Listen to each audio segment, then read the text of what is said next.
30వ తేదీ శనివారం రోజున గణపతి దీక్షలు తీసుకున్నటువంటి 108 రోజులు, 42 రోజులు, 21 రోజులు, 16 రోజులు, 11 రోజులు ఎవరైతే గణపతి దీక్ష తీసుకుంటారో ఆ రోజున 30వ తేదీ శనివారం రోజున ఏకాహం ఇందాక చెప్పినట్టుగా 24 గంటలు గణపతి దీక్షా స్వాముల చేత నిర్విరామంగా స్వామివారి మూల మంత్రాన్ని ఏకాహంగా నిర్వహించడం జరుగుతుంది.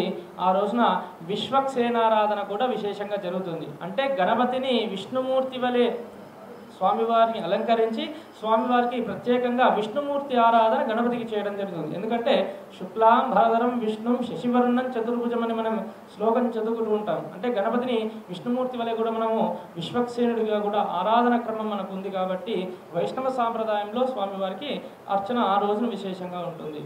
ఆ రోజు ఉదయం 6 గంటల 30 నిమిషాలకు తేనెతో మరియు శర్కరతో అభిషేకం ఉంటుంది. 8 గంటల 30 నిమిషాలకు ఆది గణపతిని వెంకటేశ్వర స్వామి వలె అలంకరణ చేసుకోవడం జరుగుతుంది. 10 గంటలకు మహాగణపతి మూలమంత్ర సహిత సుదర్శన నారసింహ హోమం ఉంటుంది.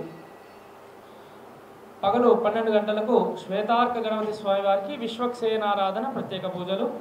సాయంత్రం 6 గంటలకు సహస్ర నువ్వుల లడ్డులతోటి సహస్రనామార్చన.